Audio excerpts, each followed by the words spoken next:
عرب پر صورتحال پیدا ہو گئی، اس میں ہمیں کیا کرنا چاہیے، پاکستان کے جو حالات ہیں ان میں کیا مشورے ہیں. اب میں ان چیزوں کے بارے میں آپ سے چند باتیں عرض کروں گا.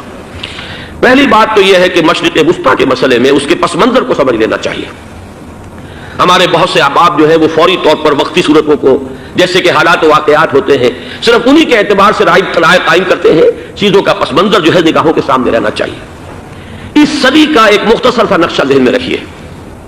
یہ 20ویں صدی کے آغاز کے وقت، جسے ہم پورا کہتے ہیں مڈل ایسٹ، بلکہ صرف مڈل ایسٹ نہیں، پورا شمالی افریقہ سلطنت عثمانیہ کا حصہ تھا. خلافت عثمانیہ،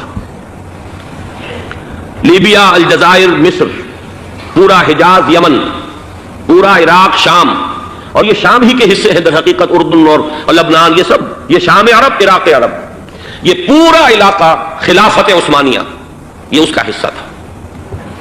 پہلی جنگ عظیم میں انگریزوں نے عربوں کو بغاوت پر آمادہ کیا، غداری پر آمادہ کیا. انہوں نے خلافت عثمانیہ کے خلاف بغاوت کی، بیج بوئے ان کے دلوں کے اندر نفرت کے، ابھارا انہیں کہ تم ترکوں کے غلام کیوں ہو، تمہیں خود حاکم ہونا چاہیے، تم کھڑے ہو جاؤ، ہم مدد کریں گے، تم بغاوت کرو، تم ان ترکوں کے خلاف ہماری مدد کرو، ہم تمہیں آزاد کر دیں گے، تم اپنے پاؤں پر خود کھڑے ہو جانا. یہ بہت ہی ہمارے لیے دردناک المیہ ہے اس پہلی جنگ عظیم کا.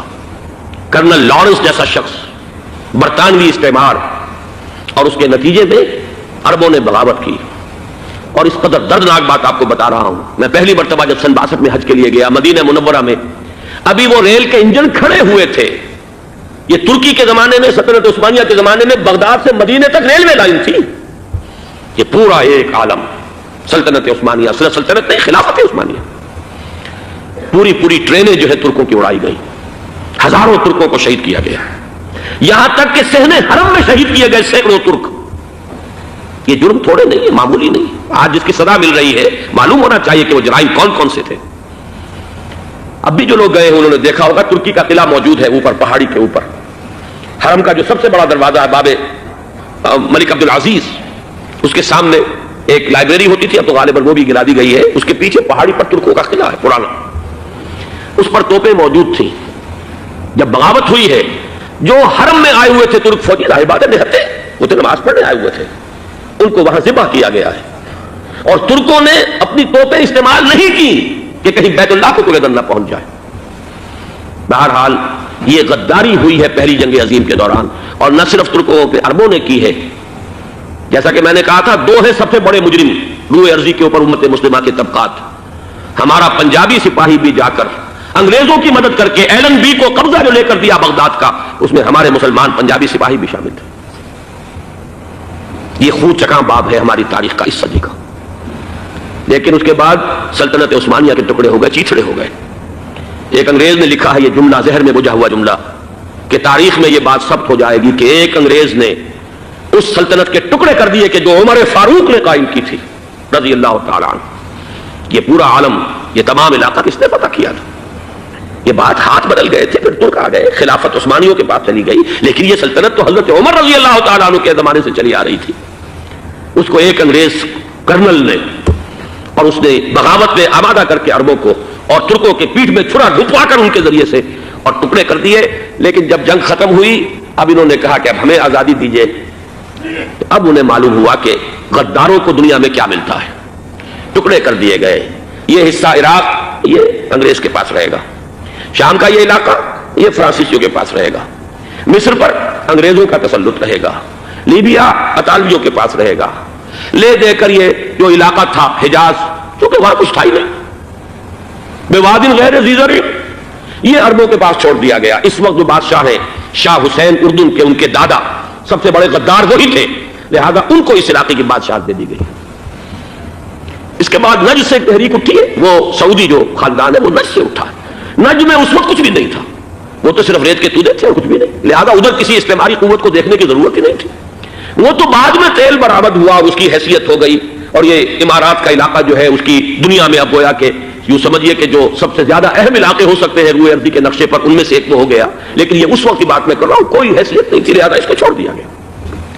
یہ ہے تاریخی پس منظر، یہ لکیریں جو کھینچی گئی ہیں یہ ایک ملت اسلامیہ کو جو قومیتوں میں تقسیم کیا گیا، پھر نعرے لگوائے گئے المصر للمصریین الشام للشامیین. اب شامی ایک علیحدہ قوم ہو چکے ہیں، مصری ایک علیحدہ قوم ہو چکے ہیں، عراقی ایک علیحدہ قوم ہو چکے ہیں.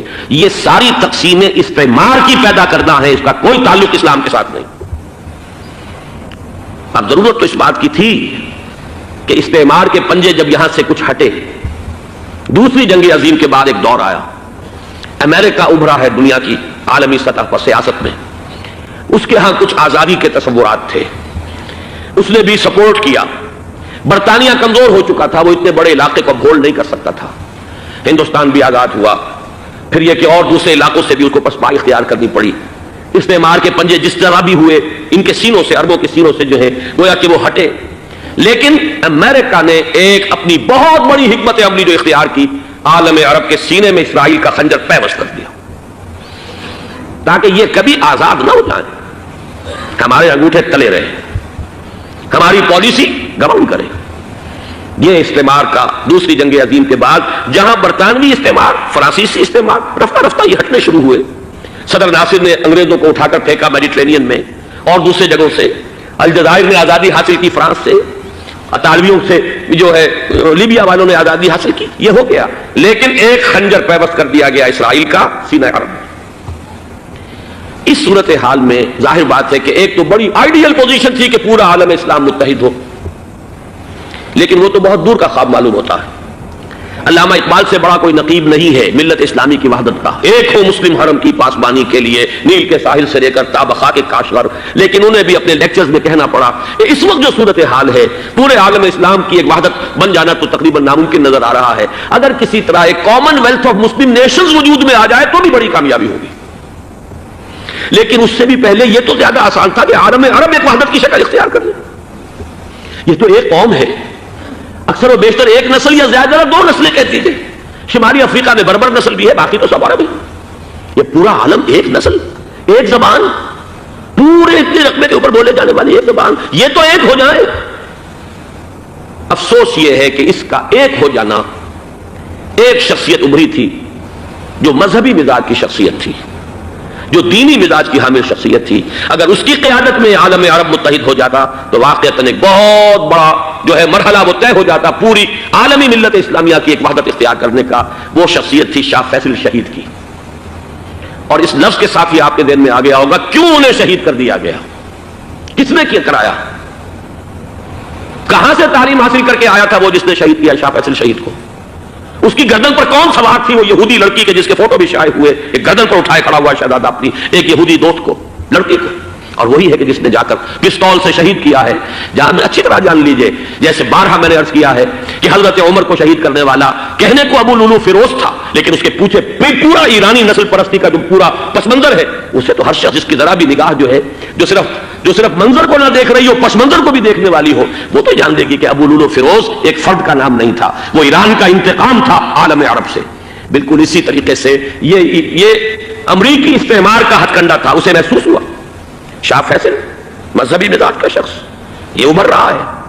اور یہ شاہ فیصل کی حکمت عملی کا ذرا آپ اندازہ کیجئے.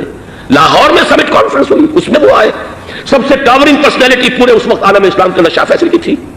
اور وہ گویا کہ ایک بہت ہی جس کو کہا جائے کہ ایک بہت ایلڈرلی، ایک بزرگانہ ایک شخصیت جو ہے. اور انہوں نے اپنے دولت کے دروازے، عرب میں وہ مشہور تھے کہ نہایت خسیس اور بخیل انسان ہے، اس لیے کہ وہاں وہ خرچ کرتے تھے حساب کتاب کے ساتھ، لیکن ان کے خزانے کھلے ہوئے تھے عالم اسلام کے لیے. ادھر بھی مدد ہے، ادھر بھی مدد ہے، ادھر بھی کام ہو رہا ہے، ادھر بھی کام ہو رہا ہے. پھر انہوں نے تیل کا ہتھیار استعمال کر کے ایک دفعہ امریکہ کو دن میں تارے دکھا دیے تھے. لہذا ان کا ہٹایا جانا سین سے یہ امریکی استعمار کے لیے لازم تھا. اب لے دے کر رہ گئے کون سیکولر مزاج کے لوگ.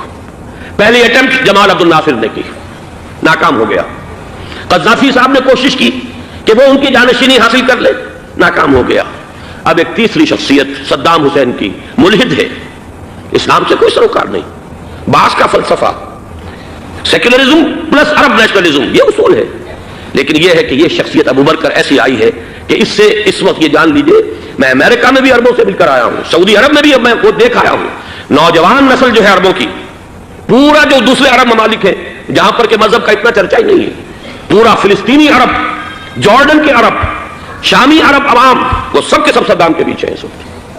اس لیے کہ انہیں نظر آ رہا ہے کہ ایک شخص پھر ایسا پیدا ہو کر سامنے آ گیا ہے جو شاید عالم عرب کو پھر یونائٹ کر دے. اور یہ ہے اصل وہ شے کہ جو امریکہ کے لیے کسی صورت میں قابل قبول نہیں. دولت کے یہ ذخائر، خلیج کی یہ دولت، سیال سونا اور اس کے ذخیرے، اور یہ کسی طریقے سے یہ امریکہ کے زیر اثر نہ رہے، یہ ہے وہ شے جو اسے برداشت نہیں ہے. وہ کوئی اربوں کی محبت میں نہیں آیا 2.5 لاکھ فوج لے کر. وہ کوئی شاہی عرب جو خاندان ہے سعودی، اس سے اس کی کوئی دلچسپی نہیں ہے. کوئی پتہ نہیں کہ وہ خود ان کو ہٹا دے اور وہاں پر کوئی جمہوری ڈھانچہ جو ہے وہاں پہ کھڑا کروا دے خود امریکہ. اس لیے کہ سعودی عرب میں دیکھ آیا ہوں حالات اگرچہ ظاہر بات ہے کہ زیادہ گہرائی میں تو وہاں جانے کا موقع ہی نہیں ہوتا، بہت ہی مستبد حکومت ہے، لیکن صاف نظر آ رہا ہے کہ اس وقت دونوں طبقے نوجوانوں کے جو ہے وہ شاہی خاندان کے شدید خلاف ہو چکے. جو وہاں پر جدید مثقف طبقہ ہے، جدید تعلیم یافتہ، جو باہر پڑھ کر آیا ہے امریکہ میں اور کہیں اور وہ کثیر تعداد میں، اب وہ صاف سوال کر رہے ہیں کہ یہ بلینز اور بلینز آف ڈالرز کے جو ہمارا خرچہ آتا تھا، ہمارے ہتھیاروں کے آرڈر جاتے تھے، وہ کہاں گئے؟ کل 65,000 فوج، اور عرب کے پاس، سعودی عرب کے پاس اتنے ٹینک بھی نہیں ہے جتنے کہ یمن جیسے غریب ملک کے پاس ہے. تو ہمارا روپیہ یہ گیا کہاں؟ یہ ایک سوال ہے جو ہر شخص کے ذہن کے سامنے ہے. اب ہمیں اپنے معاملات کو خود سنبھالنا ہوگا. اسی طریقے سے جو مذہبی طبقہ ہے، اور وہاں ہے بڑی تعداد میں مذہبی طبقہ نوجوان جن میں بڑا جذبہ ہے، اور ان کا وہ جوش جہاد انہیں جہاد افغانستان تک لے کر آیا ہے. سینکڑوں عرب نوجوان یہاں جو ہے شہید ہوئے. اپنے ملک میں تو انہیں بولنے کی بھی کوئی امکان نہیں ہے، لیکن یہاں وہ جذبہ جو اندر اندر پروان چڑھ رہا ہے، وہ جذبہ انہیں لایا ہے اور افغانستان کی سنگلاخ وادیوں کے اندر انہوں نے جام شہادت نوش کیا ہے. وہ طبقہ بھی شدید مخالف ہو چکا ہے کہ انہوں نے امریکیوں کو بلا کر، ان میں یہودی بھی ہیں، عیسائی تو ہے ہی ہے، یہودی ہیں، یہودی عورتیں ہیں جو کچھ اب وہاں بے حیائی اور بے پردگی کے مناظر نظر آ رہے ہیں. یہ سرزمین عرب، میں نے امریکہ میں تقریر سنی ہے اسنا کے جو فائنل ان کا ایک سیشن تھا اسلامک سوسائٹی آف نارتھ امریکہ، جس میں میں مدعو کیا گیا تھا، اسی لیے میں نے یہ سفر کیا تھا. ایک نوجوان نے جو تقریر وہاں پر کی ہے، واقعہ یہ ہے کہ میں حیران رہ گیا اس کی جرأت کا. اس نے کہا کہ حضور نے فرمایا تھا کہ جزیرہ نما عرب میں 2 دین جمع نہیں ہو سکتے، اور آج شاہی خاندان کی صرف اپنی حکومت کو بچانے کے لیے امریکیوں کو اتنی بڑی تعداد میں بلا لیا گیا ہے، جن میں موبائل چرچ بھی ہیں، موبائل سینیگوگز ہیں. یہودی مرد اور عورتیں جو ہے دندناتے پھر رہے ہیں آج عرب کی سرزمین پر. لہذا جو مذہبی طبقہ ہے وہ اس پر شدید رد عمل جو ہے اس کے اندر پایا جاتا ہے. یہ حالات ہیں جو میں آپ کے سامنے چاہتا تھا کہ رکھ دوں. یہ وہ شامت اعمال ہے. ایک طرف یہ کہ وہ شخصیت جو ہے صدام حسین کی، وہ کوئی پسندیدہ شخصیت نہیں، لیکن یہ کہ اس شخصیت کو تقویت دینے والے بھی تو یہی لوگ تھے. انہیں خطرہ تھا ایران کے انقلاب سے کہ کہیں اسی قسم کا کوئی انقلاب ہمارے ہاں نہ آ جائے، لہذا انقلاب نے ایران کو ایکسپورٹ نہ ہونے دے، اس لیے انہوں نے اسی صدام حسین کو بلینز اور بلینز آف ڈالرز کی مدد دی.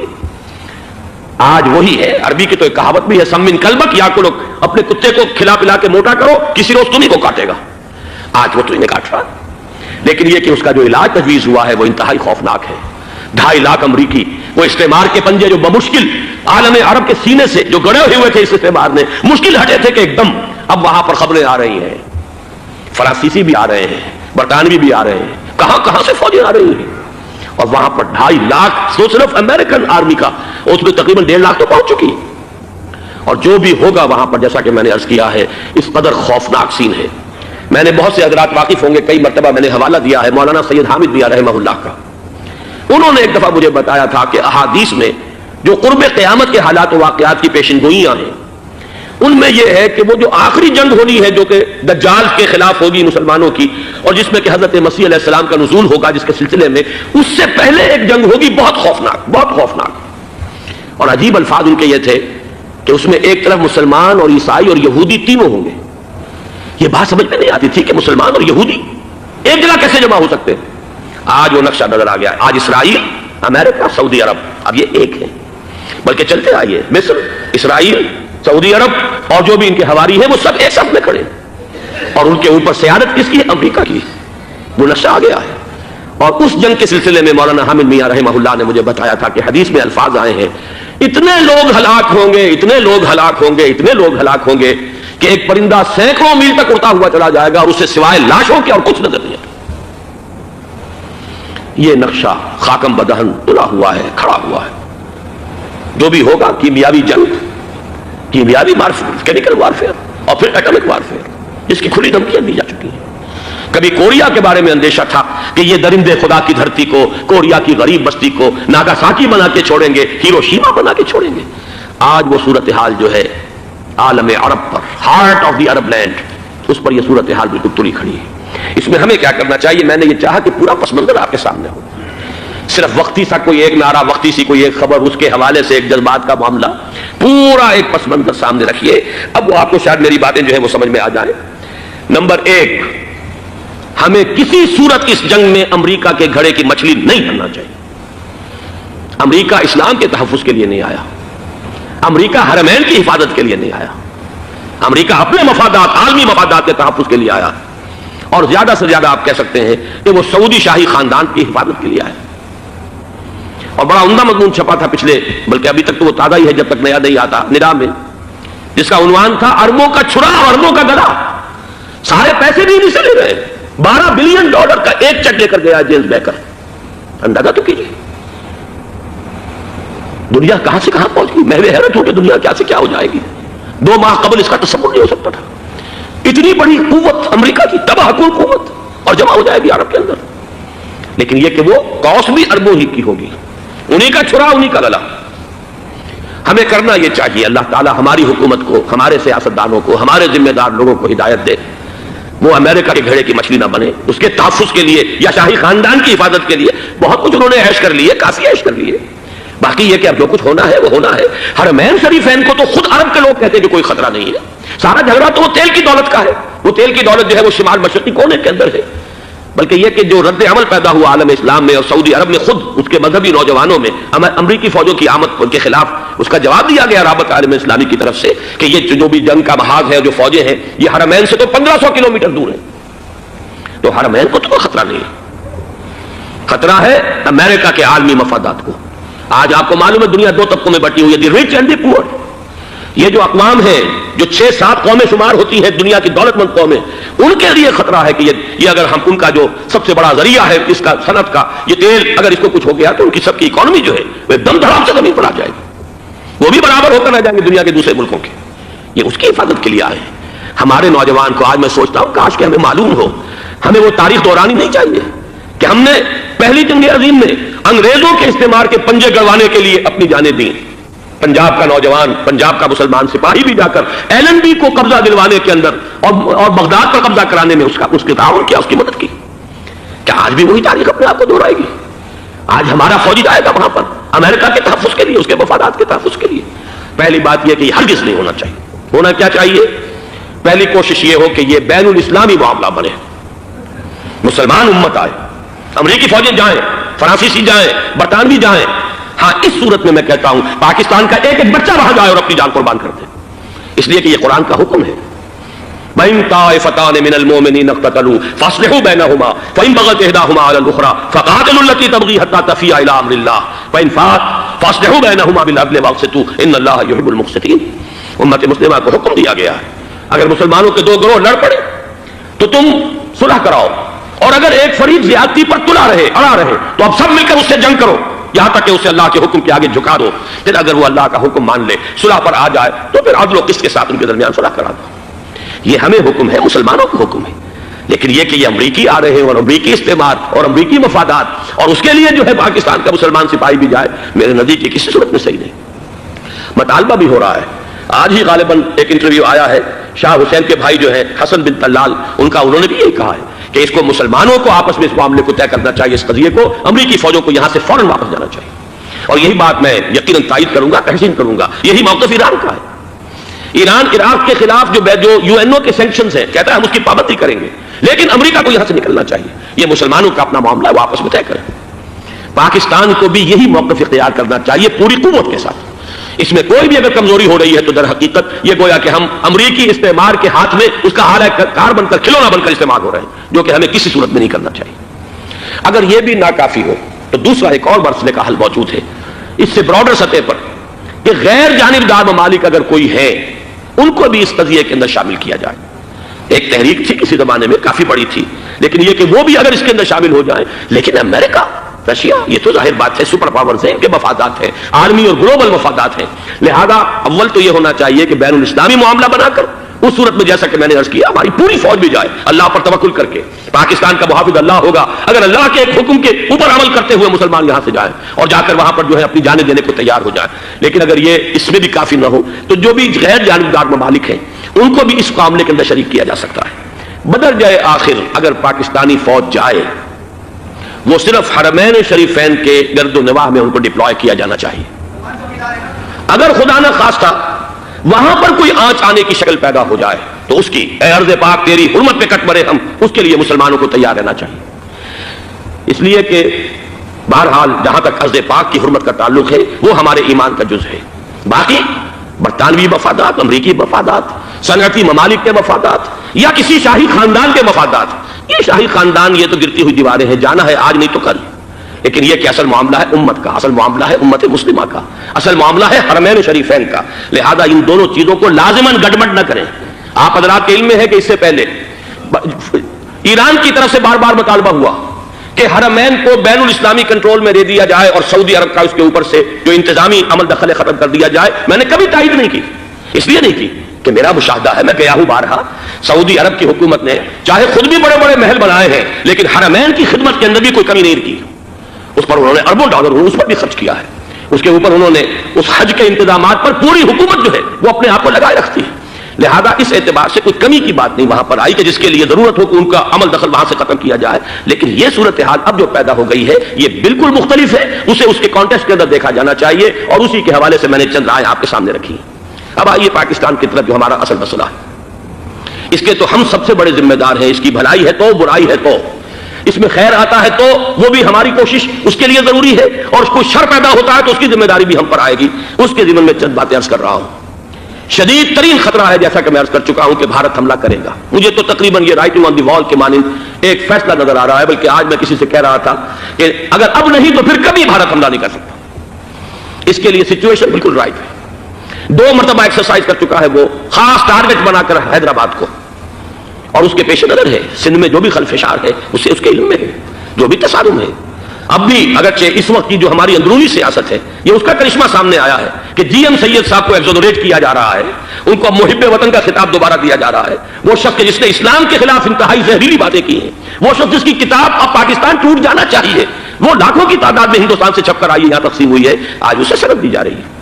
یہ ہے ہماری اندرونی سیاست کے کرشمے. میں اس پر تفصیل سے نہیں جانا چاہتا، لیکن اس شخص کی دیکھیے وہ جو علامہ اقبال کا شعر ہے کہ بت کرے میں برہمن کی پختہ زناری بھی دیکھ، دیکھ کعبے میں شکست رشتہ تسبیح شیخ، اور بت کرے میں برہمن کی پختہ زناری بھی دیکھ. کہ نظر یہ آ رہا ہے کہ اس نے رہا ہوتے پہلا بیان یہ دیا ہے کہ ہماری پہلی ترجیح یہ ہے کہ پاکستان ٹوٹ جائے اور ہندوستان کے ساتھ ہم ایک انڈیپینڈنٹ اسٹیٹ کی حیثیت سے کنفیڈریشن قائم کریں. سندھو دیش confederation with India independent of Pakistan.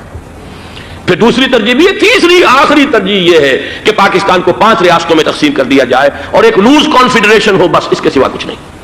5ویں بھی وہ اردو والوں کے لیے نہیں، مہاجرین کے لیے نہیں، ان کے لیے تو ان کے پاس کچھ نہیں ہے. 5ویں بھی پنجاب میں سے کاٹ کر سرائے صوبہ بنایا جائے، اور سندھ میں تو بہرحال اردو بولنے والوں کو سندھی پن کر رہنا ہوگا. یہ اس شخص کا رہائی کے بعد بھی بیان ہے جسے آپ سند دے رہے ہیں کہ وہ محب وطن ہے، اور وہ غدار نہیں ہے، وہ پاکستان کا مخالف نہیں ہے. بہرحال یہ حالات جو ہے انتہائی خوفناک ہیں ہمارے. آج کشمیر میں جو صورتحال ہے ہندوستان کے لیے انتہائی تشویشناک ہے. جو بدنامی اس کو مل سکتی تھی مل چکی ہے، اور یہ آپ نے دیکھ لیا وہ امریکہ بہادر جو 1.5-2 لاکھ آدمی لے کر پہنچ گیا سعودی عرب میں، اس نے انگلی تک نہیں اٹھائی ہے کہ کشمیر میں بھارت کیا کر رہا ہے. یہ ہے ان کی ڈبل سٹینڈرڈز، یہ ہے ان کی بے ایمانیاں کہ بھارت وہ کچھ کر رہا ہے وہاں. آج اگر ظلم ہو رہا ہے کویت میں عراقیوں کے ذریعے، پورے ورلڈ ٹیلی ویژن پر، CNN پر، فلاں پر، اور اخبارات میں، آج بھی ایک لمبا مضمون میں نے اخبار میں پڑھا ہے. لیکن یہ ہے کہ کشمیر میں کیا ہو رہا ہے کہیں تذکرہ نہیں ہو.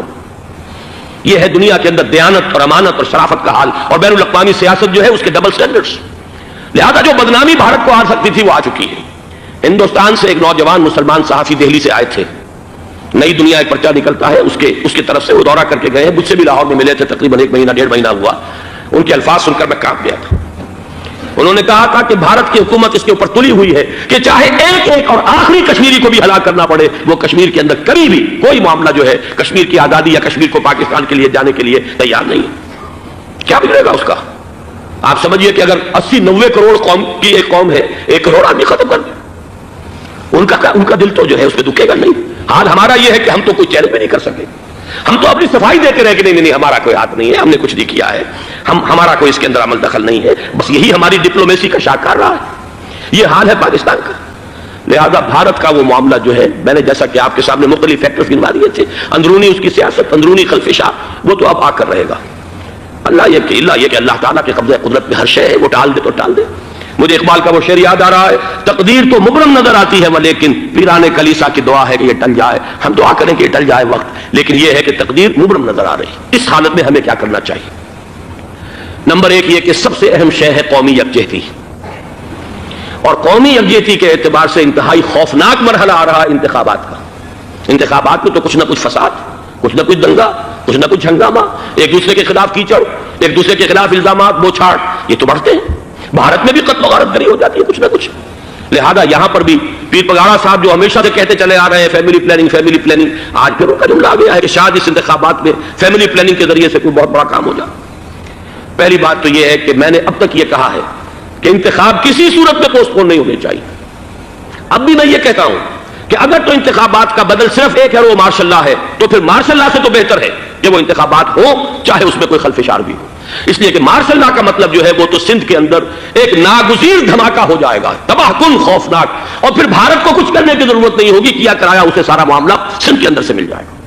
ماشاء اللہ ہرگز نہیں ہونا چاہیے۔ وہ بات جو سن 80 میں نے 18 اگست 1980 کو کہی تھی ضیاء الحق مرحوم سے، آج پھر اسی بات کی میں تکرار کر رہا ہوں، اعادہ کر رہا ہوں، ماشاء اللہ پاکستان کے لیے سوسائڈل ہے۔ لیکن ایک آلٹرنیٹ سامنے آیا ہے۔ ایک تو پشاور ہائی کورٹ کا ورڈکٹ آ گیا، اور یہ کہ کچھ اور لوگوں کی طرف سے بھی باتیں آئی ہیں۔ ایک دو دن ہوئے ہیں جنگ میں، دو اہم سرخیاں تھیں، اور وہ بڑے اونچے حلقہ جو ہمارا فوج کا اونچا حلقہ ہے اس کی طرف سے اگرچہ نام کسی کا نہیں تھا۔ ایک تو یہ کہ ماشاء اللہ یہاں کسی صورت نہیں لگے گا، دوسرے یہ کہ کوئی قومی حکومت کی تشکیل جو ہے اگر کسی طرح ہو سکتی ہو تو وہ اس وقت کا حل ہے، اور وہ اسی شکل میں ممکن ہے۔ اگر تو الیکشن آپ پوسٹ پون کرتے ہیں اور اسمبلیاں پرانی بحال نہیں کرتے تو پھر تو اس کا مطلب یہ کہ ہمارا کانسٹیٹیوشن ایبروگیٹ ہو گیا، اور اس کا آلٹرنیٹ سوائے ایک مارشل لا کر کوئی نہیں ہے۔ لیکن اگر صدر اسحاق صاحب ہمت کر لیں، ملک کے حالات کو دیکھ کر، جو اس وقت صورتحال ہے، جو خطرات ہیں بارڈر پر، ان کو دیکھتے ہوئے یا تو یہ کہ عدالتوں کے ذریعے سے اسمبلیاں بحال ہو جائیں، اس میں حکومت زیادہ رکاوٹ نہ ڈالے، یا یہ کہ خود صدر اسحاق صاحب واپس لے سکتے ہو قدم تو واپس لے لیں، لیکن یہ کہ تمام پارٹیز سے یہ پہلے عہد لے لیا جائے کہ وہ ایک قومی حکومت کی تشکیل کریں گے۔ یہ وہ بات ہے، آپ کو یاد ہوگا مرزا اسلم بیگ صاحب، انہوں نے بالکل شروع میں سن 88 کے الیکشن کے بعد کہا تھا کہ نیشنل گورنمنٹ فارم کی جانی چاہیے۔ اس وقت تو کسی نے دھیان نہیں دیا، پیپلز پارٹی بڑے نشے میں تھی، اس کو خاص طور پر سندھ میں جس طرح کا واک اوور ملا تھا، اس کا ایک نشہ تھا اس کے دماغ پر، اس لیے وہ سوچنے پر تیار نہیں ہوئی۔ لیکن یہ کہ وہ جو ایک فارسی میں کہا جاتا ہے کہ ہر چے دانا کنت کنت نادا لیک بعد از خرابی بسیار، اب اس خرابی بسیار کے بعد بھی اگر عقل آ جائے اور ایک نیشنل گورنمنٹ بنائی جا سکے اور اس کے حوالے سے الیکشن کو پوسٹ پون کیا جا سکے تو میرے نزدیک یہ رائے پوری قوت کے ساتھ دی جانی چاہیے، پیش کی جانی چاہیے، اس لیے کہ الیکشن اس وقت جس خلفشار کا سبب بن جائے گا، ذریعہ بن جائے گا، اس کو تو گویا کہ اور بھارت کے جو گھناونے عزائم ہیں ان کو اور تقویت دینے کا سبب اور ذریعہ بن جائے گا۔ دوسری بات یہ، اس قوم کے اندر جذبہ جہاد، وہ ڈیفینسو جہاد، دفاعی جہاد، جس کے بارے میں کوئی دو رائے نہیں ہو سکتی کہ اس کے لیے جو جان بھی دی جائے گی وہ شہادت کی موت ہوگی۔ اس لیے کہ حضور کی حدیث ہے، من قتل دون مالہ فہو شہید، جو شخص اپنے مال کی حفاظت کرتے ہوئے مارا گیا مسلمان وہ شہید ہے۔ تو ظاہر بات ہے کہ اپنی آزادی کا تحفظ جو ہے وہ مال کے تحفظ سے زیادہ اہمیت رکھنے والی شے ہے۔ ایک جذبہ جہاد پیدا کیا جائے اور ایک پیپلز آرمی یہاں پر کھڑی کی جائے، عوامی فوج صرف نہیں کر سکے گی تحفظ جب تک کہ پوری قوم جو ہے وہ فوج کی شکل اختیار نہ کر لے۔ لیکن ظاہر بات ہے کہ اس کا بھی امکان اسی صورت میں ہوگا جبکہ کوئی ایسی حکومت وجود میں آ گئی ہو کہ جس میں اپوزیشن اور گورنمنٹ کا جھگڑا جو ہے وہ اوپر نہ چل رہا ہو، وہ آپس کی بات آرائی نہ ہو، تبھی کوئی پیپلز آرمی جو ہے اس کا تصور جو ہے سامنے آ سکتا ہے۔ اللہ تعالیٰ توفیق دے کہ ہم اس کو بھی کر سکیں۔ آخری بات، آج میں سوچ رہا تھا کہ حضور کو اللہ تعالیٰ نے 2 تلواریں دے کر بھیجا تھا۔ ایک تلوار قرآن، جاہدہم بہ جہادا کبیرا، اے محمد یہ ہے آپ کی تلوار، اس کے ذریعے جہاد کیجئے، قلع کما کیجئے جاہلیت قدیمہ کا بھی، قلع کما کیجئے جاہلیت جدیدہ کا بھی، اور یہ بے یقینی کو رفع کیجئے، ایمان پیدا کیجئے۔ یہ ہے کہ جو آج ہمارے پاس وہ جہاد بالقرآن کے حوالے سے ہے۔ اور دوسرا ہتھیار تھا دین حق، هو الذی ارسل رسولہ بالہدی ودین الحق لیظہرہ علی الدین کلہ، وہ نظام عدل اجتماعی، وہ جو واقعہ یہ ہے کہ اگر اس کا نمونہ دنیا کو دکھا دیا جائے تو پوری دنیا اسے قبول کرے گی، اس لیے کہ دنیا تو پیاسی ہے، دنیا مختلف نظاموں کو ٹرائی کر کے تھک چکی ہے۔ اس نے جمہوریت کا تجربہ بھی کر لیا ہے جس نے سرمایہ داروں کی آمریت کی شکل اختیار کر لی، دنیا نے کمیونزم کا تجربہ بھی کر لیا ہے، وہاں سے بھی پسپائی اختیار کر رہی ہے نوع انسانی۔ لیکن یہ کہ وہ نظام عدل اجتماعی تو ہمارے پاس تھا، پچھلے سال آپ کو یاد ہوگا یہاں پر دسمبر کے مہینے میں اس کے اوپر سیمینار ہوئے تھے، سیاسی نظام، معاشی نظام، معاشرتی نظام، اخلاقی نظام، وہ پورا نظام زندگی جو ہے وہ ہمارے پاس ہے جس کے لیے یہ ملک لیا گیا تھا، اسلامی انقلاب برپا کر کے، اور یہاں پر اس دین کو قائم کیا جائے۔ میں چند باتیں بھارت کے حوالے سے کہنا چاہتا ہوں۔ بھارت کے سلسلے میں ہم سے بہت بڑی بڑی کوتاہیاں ہوئی ہیں ہندو قوم کے حوالے سے۔ پہلی کوتاہی یہ ہوئی کہ ہم نے 800 یا 1000 برس تک حکومت کی، اگرچہ صوفیاء نے کچھ تبلیغ کی یہاں پر، لیکن علمی سطح پر، انٹلیکچوئل لیول پر کوئی تبلیغ کا کام نہیں کیا۔ ہندوؤں کی جو اعلیٰ ذات کے لوگ ہیں، اور ہندو ذہن ہے فلسفیانہ ذہن، اس فلسفیانہ ذہن کو ہم نے کبھی سمجھنے کی کوشش نہیں کی، اس تک ہم نے دین کی دعوت کو نہیں پہنچایا۔ ہم نے جہاد میں سیف کر کے انہیں زیر تو کر لیا، ان پر حکومت تو کی، لیکن یہ ہے کہ جہاد بالقرآن کے ذریعے سے ان کے نظریات، ان کے افکار، ان کے عقائد، ان کے نظریات باطلہ کا علاج نہیں کیا۔ یہ ایک بہت بڑا جرم تھا کہ ہم نے یہاں پر 1000 برس تک حکومت کی، لیکن یہ فرض منصبی ادا نہیں کیا۔ اس ضمن میں آپ سے عرض کروں کہ پچھلے سال جب میں گیا تھا انڈیا، مولانا علی میاں سے مدظ اللہ العالی میری ملاقات ہوئی، میں نے انہیں ایک مشورہ دیا، وہ ٹوک گئے، انہیں مشورہ پسند بھی کیا، یہ مجھے نہیں معلوم کہ اس پر عمل کیا یا نہیں۔ میں نے ان سے عرض کیا کہ آپ ندوۃ العلماء میں سنسکرت کی تعلیم لازم کر دیں، تاکہ یہاں کا عالم دین جو نکلے وہ ہندو جو مذہب کی کتابیں ہیں ٹاپ کی، امہات کتب، ان کو بھی سمجھ سکتا ہو۔ جب تک آپ ہندو ذہن کو نہیں سمجھیں گے، اسلام اس کے سامنے پیش نہیں کر سکتے۔ لہذا ایک کام تو ہمیں یہ کرنا ہے، اور میں نے شاید آپ میں سے جو حضرات بھی میثاق پڑھتے ہیں ان کے تو علم میں یہ بات ہوگی کہ میں نے شاہ ولی اللہ دہلوی رحمۃ اللہ علیہ کا ایک قول جو ہے نقل کیا ہے، ہندوستان ہی کے ایک رسالے میں وہ ان کا قول جو ہے اس کو کوٹ کیا گیا تھا، وہاں سے میں نے نقل کیا کہ انہوں نے فرمایا کہ ایک وقت آئے گا کہ ہندو قوم کے اعلیٰ ذات کی اکثریت اسلام قبول کر لے گی۔ اللہ کرے کہ وہ کام ہو، وہ بھی ہوگا تو جہاد بالقرآن کے ذریعے سے ہوگا۔ دوسری دو کوتاہیاں کیا ہوئی؟ دیکھیے میں اس کی مثال دے رہا ہوں۔ ہم نے اب تک اسلام کے لیے جو نعرہ بازی کی ہے اس کا نتیجہ یہ نکلا، ہندو کو ہم نے بیدار کر دیا، چوکنا کر دیا، منظم کر دیا، اپنے خلاف کھڑا کر دیا، اور ہم نے کچھ کیا نہیں۔ اس کی ایک سادہ مثال دے رہا ہوں۔ چپ راس چپ، چپ راس چپ، خاکسار تحریک، دہل گیا تھا پورا ہندوستان، واقعہ یہ کہ دہل گیا تھا۔ وہ تحریک تو اس کے بعد ختم ہوئی، اب آثار قدیمہ میں کہیں رکھی ہوئی ہے، لیکن ہندو نے اس وقت سے RSS شروع کی، ہندو کو جگہ دیا۔ RSS جوابی تحریک تھی خاکسار تحریک کے مقابلے میں، اور وہ 60 برس ہو گئے مسلسل کام کر رہے ہیں، وہ تحریک موجود ہے، اور اب وہ بہت بڑی فارمیڈیبل فورس بن چکی ہے ہندوستان کے اندر۔ اسی طرح دوسری بات عرض کر رہا ہوں، ہمارے ہاں اسلام کا نعرہ، اسلامی نظام، اسلامائزیشن، حکومت، قانون، یہ پہلے تو لگا کرتا تھا اپوزیشن کے پلیٹ فارم سے۔ 11 برس جو تھے ہمارے مرحوم ضیاء الحق صاحب کے، وہ ایوان حکومت سے یہ نعرہ لگا۔ نتیجہ یہ نکلا ہندوستان میں رام راشٹر کی تحریک کھڑی ہو گئی جوابی رد عمل کے طور پر۔ ہم نے تو کچھ کیا بھی نہیں، سوائے کچھ کاسمیٹک تبدیلیاں، کچھ اوپر کی تبدیلیاں، کچھ رنگ و روغن، کچھ عید میلاد النبی زیادہ شوق سے اور زیادہ شان سے بنانی شروع کر دی، کچھ اور ہم نے اس طرح کے جو ہے وہ تقریبات کا آغاز کر لیا۔ باقی وہ اسلام کا نظام، وہ نظام تو ہم نے قائم نہیں کیا۔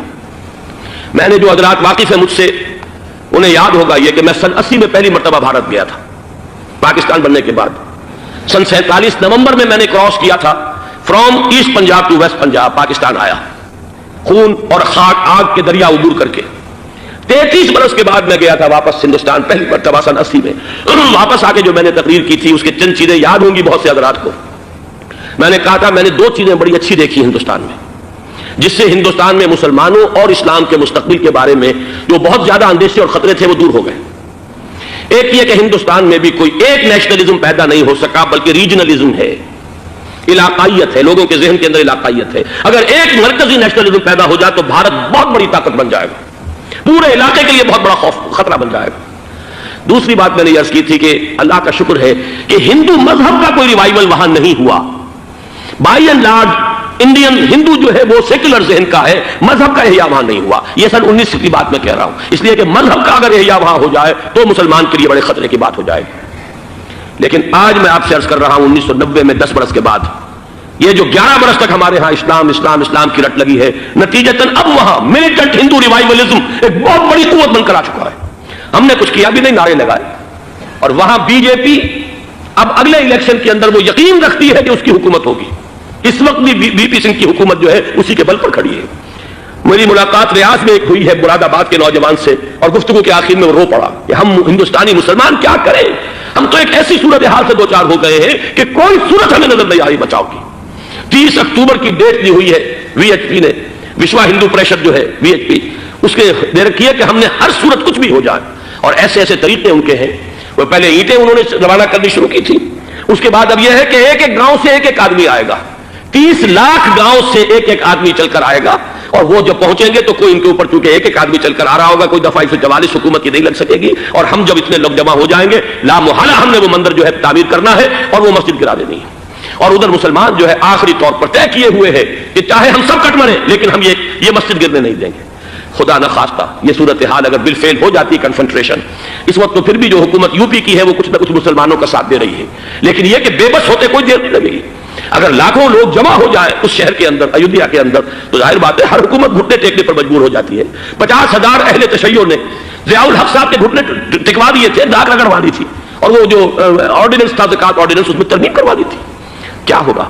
نہایت خوفناک صورتحال ہے. لیکن اگر ہم یہاں اسلام صرف نام نہ ہو عملاً قائم کر کے دکھا دیں, مجھے یقین ہے کہ خود ہندو اسے قبول کرے گا. یہ تو نعمت ہے, یہ راحت ہے, یہ نظام عدل ہے, یہ تو بہترین حل ہے ہمارے تمام مسائل کا. لیکن یہ کہ اگر ہم نے وہ کام نہ کیا, وہ اسلامی انقلاب کی طرف پیش قدمی نہ کی, وہ جاہدہم بہ جہادا کبیرہ کے ذریعے سے ایمان, اور ایمان کے ساتھ اس کا لازمی نتیجہ وہ ایک جد و جہد, انقلابی جد و جہد, اور اس کے نتیجے میں پاکستان میں اسلامی انقلاب لا کر اسلام کے نظام عدل اجتماعی کو قائم کرنا, یہ ہے دوسرا کرنے کا اصل کام. اور یہ ہے در حقیقت کہ جو ہمارے